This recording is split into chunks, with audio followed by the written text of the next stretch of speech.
Namo Buddhaya, the large sutra on perfect wisdom, the Satasahasrika Prajnaparamita Sūtram. The chapter 6, Subhuti, phases of the extinction of self. The teaching proceeds from the Buddha's mind. Instructions about the path of vision. Survey of the instructions about the path of vision. The Lord.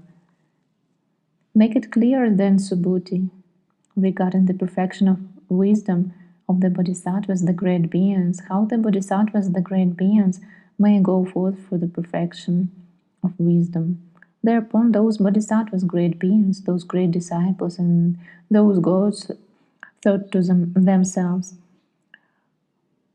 will the Venerable Subhuti expound perfect wisdom to the Bodhisattvas by exerting his own power of revealing wisdom, or through the Buddha's might? The Venerable Subhuti, who knew through the Buddha's might that those Bodhisattvas, great disciples and gods, were in such wise discoursing in their hearts, said to Venerable Shariputra, whatever Shariputra, the Lord's disciples, teach, demonstrate, and expound, all that is to be known as Tathagata's work. And why? Because in the demonstration of Dharma as demonstrated by Tathagata, they train themselves and they realize its true nature. After they have realized its true nature, whatever they may teach, demonstrate, and expound, all that does not contradict the true nature of Dharma. It is just the Tathagata who by skillful means, will expound through disciples the perfection of wisdom to the Bodhisattvas, the great beings, without inspiration from him.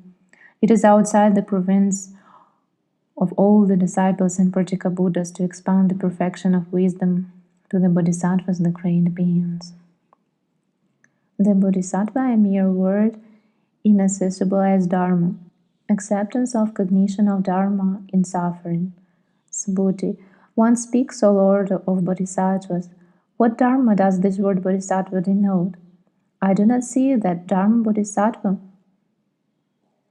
Since I do not see a Bodhisattva and fail to apprehend the perfection of wisdom, which Bodhisattva shall I instruct in which perfection of wisdom? The Lord. Perfect wisdom and Bodhisattva. Mere words are these. And the reality which corresponds to the word Bodhisattva cannot be apprehended either inwardly or outwardly or between the two, just as one speaks of a being, although no being can be apprehended in actual reality, and that word being is a mere concept, a conceptual Dharma, and has the status of a concept. Cognition of Dharma in suffering. Except in so far as it is conventionally expressed by means of a mere conventional term, there is no production or stopping of this conceptual Dharma, and the same holds good of such terms as self, soul, personality, etc., to one who sees, in the same way that which corresponds in reality to such word as perfect wisdom or Bodhisattva, that is a mere conceptual Dharma, which is neither produced nor stopped, except for its conventional expression by means of a mere conventional term. Such ideas as this is inward, form, etc. merely refer to conceptual dharmas, and of these conceptual dharmas there is no production or stopping, except in so far as they are conventionally expressed by means of mere conceptual terms. And that holds good of the skandhas, and it is also true for the 18 elements. On the subject's side, this body is conventionally called a body, and also the head, neck, belly, muscles, shoulders, arms, hands, ribs, hips, thighs, legs, and feet are conventionally expressed in those terms, but they are only conceptual dharmas, and of these conceptual dharmas there is no production or stopping except in so far as they are conventionally expressed by means of mere conceptual terms. On the object side, such things as a bunch of grass, a branch, a leaf, a petal, etc., are conventionally expressed by manifold designation, but of those words where there is no production or stopping, except insofar as they are conventionally expressed by means of mere conventional terms, and the reality corresponding to these words cannot be apprehended inwardly, outwardly, or between the two. Just so, perfect wisdom and bodhisattva are mere conceptual dharmas, and there is no production or stopping of them except in so far as they are conventionally expressed by means of mere conventional terms. It is thus that a bodhisattva should train in perfect wisdom. Just as a dream, an echo, a mirage, a reflected image, a mock show, a magical creation of a Tathagata are all conceptual dharmas, and of these conceptual dharmas there is no production or stopping except in so far as they are conventionally expressed by means of mere conceptual terms. Just so perfect wisdom and bodhisattva are mere conceptual dharmas, and they are neither produced nor stopped except in so far as they are conventionally expressed by means of mere conceptual terms. It is thus that a bodhisattva who courses in perfect wisdom should train in the insight that words and conventional terms are but concepts, and that also the instructions and dharmas are but concepts, acceptance of subsequent cognition of dharma in suffering. Therefore, bodhisattva who courses in perfect wisdom doesn't review that form, etc., is permanent or impermanent, is or ill, self or not self, calm or uncalm, empty or not empty, sign or signless, wish or wishless, conditioned or unconditioned, produced or unproduced, stopped or not stopped, isolated or not isolated, wholesome or unwholesome, faulty or faultless, with or without outflows, defiled or undefiled, worldly or all supermundane, defilement or purification, samsara or nirvana. And the same consideration applies to the 18 elements and to the feelings of ease, etc., which are produced from contact between I form and I consciousness, I consciousness as their condition, and so for the other senses. Subsequent cognition of suffering. And why? Because the bodhisattva, though he courses in perfect wisdom, does not see the perfection of wisdom or the word perfection of wisdom, the bodhisattva or the word bodhisattva, in either the conditioned or the unconditioned element. For a bodhisattva who courses in perfect wisdom doesn't construct or discriminate all these dharmas. Having stood in the undiscriminated dharma, he develops the applications of mindfulness. Coursing in perfect wisdom, he refuses neither the perfection of wisdom nor the word perfection of wisdom, neither the bodhisattva nor the word bodhisattva. Thus, he develops the right efforts, etc., to the Buddha dharmas, and yet, except through this attention to the knowledge of all modes, he reviews neither the perfection of wisdom nor the word perfection of wisdom, neither bodhisattva nor the word bodhisattva, neither the Buddha nor the word Buddha. Acceptance of cognition of Dharma and origination.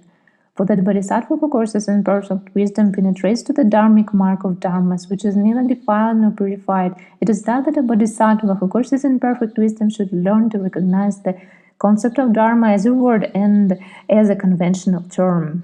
Cognition of Dharma in origination. He then will not settle down in form or in any of the other skandhas. Acceptance of subsequent cognition of Dharma in origination. Not in any of the perfections, not in their name or their mark, not in the body of a bodhisattva, not in any of the 5 eyes of the super knowledges or the 18 kinds of happiness, not in suchness, the relative limit or the element of Dharma, not in the maturing of beings, the purification of the Buddha field, or in skill and means. And why? Because he who could settle down, or whereby or wherein he could settle down, all these dharmas do not exist. Subsequent cognition of origination. It is thus that a bodhisattva who courses in perfect wisdom, not having settled down in all dharmas, grows in the perfection of giving and the other perfections. He enters into the bodhisattva special way of salvation, acceptance of cognition of Dharma in stopping, and into the irreversible stage, cognition of Dharma in stopping. Coursing thus, the bodhisattva fulfills their super knowledges and then passes on from Buddha field to Buddha field, matures beings, and honors, respects, and reveres the Buddhas, the Lords, and by means of that wholesome root, he is reborn near those Buddhas and Lords. He hears the Dharma from them and never again forgets it until he reaches the seat of enlightenment.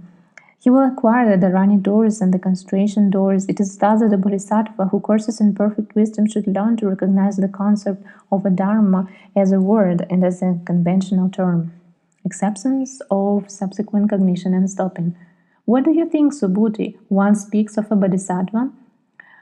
Is a Bodhisattva form, or is he other than form?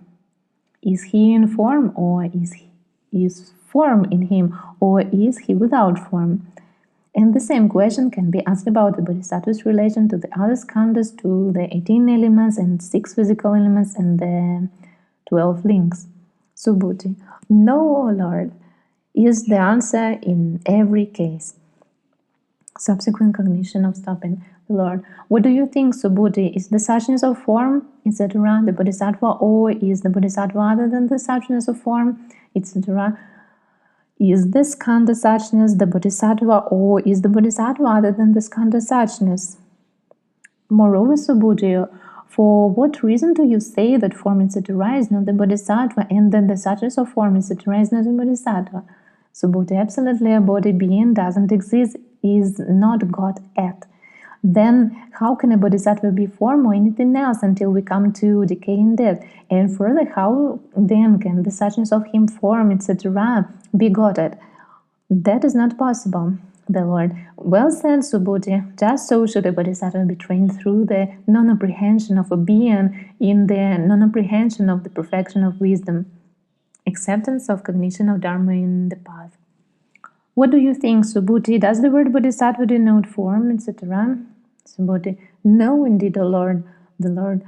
What do you think, Subhuti? Does the word Bodhisattva denote the permanence of form, etc., or its impermanence, its is or ill, etc., to its emptiness or non-emptiness, etc.? Subhuti. No, indeed, O Lord. The Lord. For what reason do you say that? Subhuti. Absolute form, etc., doesn't exist, and it is God at. It is not God at, and so also permanence, etc. How then could the word Bodhisattva denote form, etc., or the permanence of form, etc., or its impermanence, etc.? The Lord. Well said, Subhuti. It is that the Bodhisattva who courses in perfect wisdom and who doesn't apprehend anything that is denoted by the words form, etc., or permanence, etc., should train in the perfection of wisdom. Cognition of Dharma in the path. As you said, Subhuti, I do not see when reviewing it that Dharma Bodhisattva, for a Dharma cannot review the Dharma element, nor can the Dharma element review a Dharma. Acceptance of subsequent cognition of the path. The element of form, etc., doesn't review the Dharma element and vice versa, and actually so for the element of feeling, etc. Subsequent cognition of the path. Conditioned element doesn't review the unconditioned element and vice versa. Instructions about the path of development. The unconditioned cannot be made known through the exclusion of the conditioned, nor the conditioned through the exclusion of the unconditioned. A Bodhisattva who courses in perfect wisdom doesn't review any Dharma. In consequence, he doesn't tremble, he is not frightened, nor terrified, no Dharma can cow his mind, and he knows no two regrets. And why? Because the Bodhisattva who courses in perfect wisdom doesn't review form, etc., nor the links, nor greed, hate, or delusion, or self, or being, or soul, etc. Subhuti. For what reason does the thought of a Bodhisattva not come coward or stolid? The Lord. Because he doesn't apprehend or review the dharmas which constitute thought and its concomitants. Subhuti. How it is that his mind doesn't tremble? The Lord. He doesn't get at mind or a mind element and doesn't review them. It is that the Bodhisattva, through the non-apprehension of all dharmas, should course in perfect wisdom. If the Bodhisattva, the great being who follows the perfection of wisdom, doesn't apprehend the perfection of wisdom, nor Bodhisattva, nor the word Bodhisattva, then this is truly his instruction and admonition in the perfection of wisdom. This is the end of the 6th chapter of the large Sutra on perfect wisdom, the Satasahasrika Prajnaparamita Sūtram.